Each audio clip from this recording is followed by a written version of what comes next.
Hello everyone, how's it going? Thinking about traveling can be pretty exciting, but if you or someone in your family are insulin dependent, you really got to plan ahead. You may be wondering, well, how much insulin am I going to need to bring? How am I going to keep it at a safe temperature? And if I'm flying, should I put it in a checked bag? Well, if that sounds interesting to you, then keep watching.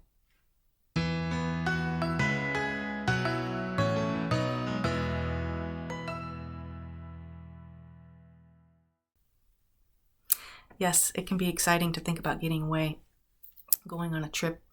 On the other hand, it can actually be stressful because you may be worried if you're going to pack everything you're going to need. Add to that diabetic supplies, and then you have even more to be concerned with. Now, I've had a diabetic in my family for several years now, and recently when I did some research, I learned some new things that I think could prove to be very helpful. Now, in this video, we're going to discuss four main things you might want to consider. One is temperature. Number two is a list of supplies, things you might want to bring. Number three is you may want to consider certain things if you're going to be flying. And number four, there may be some additional things you might want to do or purchase before your trip that could really be helpful. So let's talk about temperature first. Of course, it's recommended that unopened insulin or insulin pens be refrigerated. Well, who has a refrigerator when they're not going on a trip? Possibly you may have one when you get to your destination, but what about the trip there, the travel back, all the traveling in between? We want to keep in mind that insulin actually breaks down if the temperature gets too low or too high. Now, unopened insulin, it's recommended to keep it between 36 and 46 degrees Fahrenheit. But even after it's been opened, you want to try to avoid temperatures above 77 degrees Fahrenheit. And this is because if insulin gets too hot, it becomes less effective.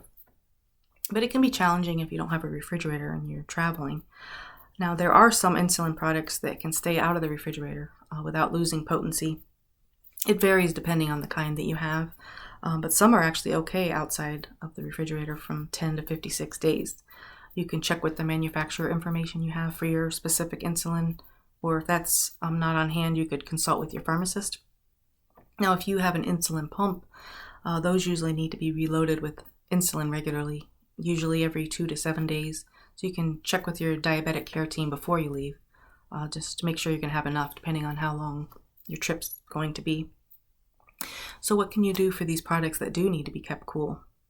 Well, if you're traveling in a car, a cooler works out really well.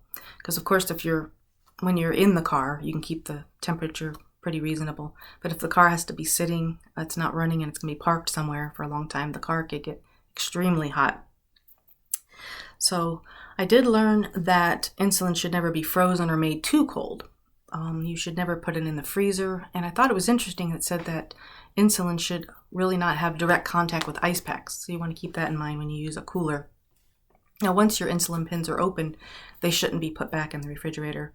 And many of them are okay at room temperature from 14 to 56 days, depending on the type that you have. Now, if you're flying, you may not want to deal with a cooler. So it might be better to purchase an insulin travel case to keep your insulin cool. But we'll talk about flying a little bit more later in the video. Another thing that was interesting that I learned was that it's safe to use the insulin immediately out of the refrigerator, but it's actually less painful if you let it come to room temperature first. Now, we talked about how heat isn't good when it comes to your insulin, but it's also not good for your blood glucose monitor, insulin pump, or testing strips. So you also want to make sure you're going to be able to keep them in a pretty cool area. On the other hand, you may be planning on going to some place that's very cold. You may be hiking or skiing in a snowy location. In that case, you really need to be careful with your insulin. You may need to keep it close to your body so that it doesn't get too cold, perhaps on an inside shirt pocket.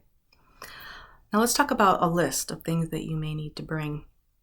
You may want to bring alcohol swabs, over patches, or medical tape for wearable devices. You may want to bring your blood glucose monitor, which means you're going to have your test strips, your lancets. Now, if you have an insulin pump, you're going to want to make sure to have all the supplies for that. You want to have syringes and pen needles, glucose tablets in case your blood sugar goes too low. You may also want to pack chargers and batteries for diabetes technology. And then also you might need a plastic container with a lid that you can use as a sharps container. Now, the CDC recommends to bring double the medicine that you think you're going to need. That's because when we're traveling, so many different things could happen, change. We could have delays such as flight cancellations, things like that. So you want to make sure you have plenty on hand.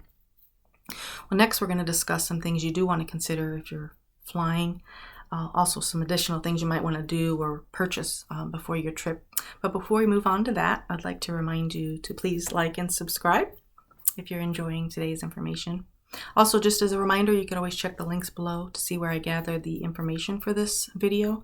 There will also be some product suggestions. And perhaps you've done a lot of traveling with insulin. Maybe you have a helpful tip you could share in the comments below. We'd all appreciate that. Okay, so let's talk about flying. It's not usually recommended to put your diabetic supplies in a checked bag for 4 reasons. One being the airline could lose your bag. Number 2, your insulin pens or vials could break.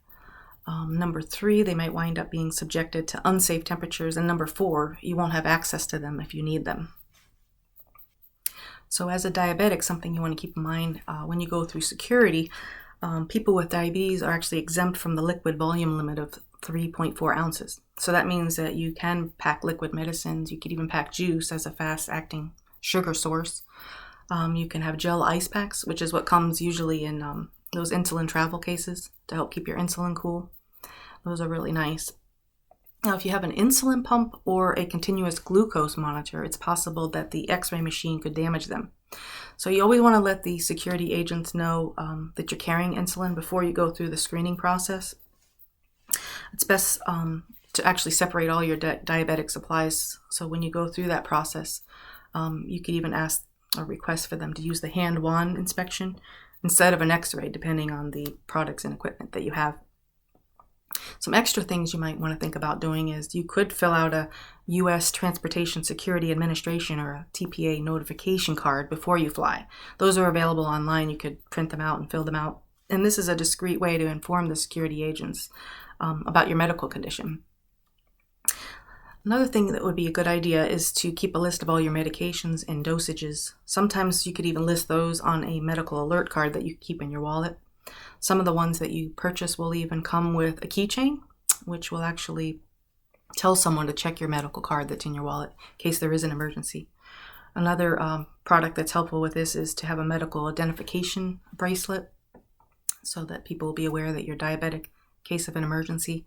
Now, if you're going to be visiting someplace where they speak another language, you could even take some time to learn how to say "I have diabetes" in the local language before you head out for your trip. Now, in case you need medical care or you're going to need to replace some diabetic supplies, it might be a good idea to check with your health insurance just to see if they cover travel-related medical expenses. If they do not, a lot of times people find it helpful to actually purchase travel insurance. That way, if you need to get any medical help or supplies, you'll be able to not have to have such a big bill to pay for those.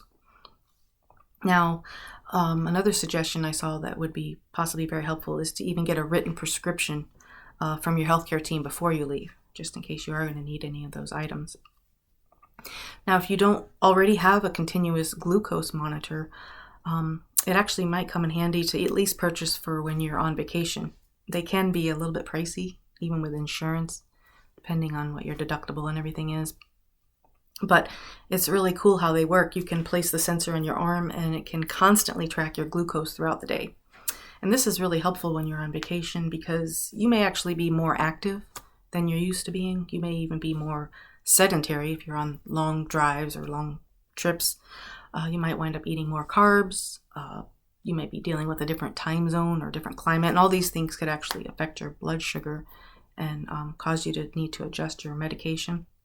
Now, if you have a continuous glucose monitor, you can actually set alarms through an app on your phone to alert you if your sugar is too high or too low.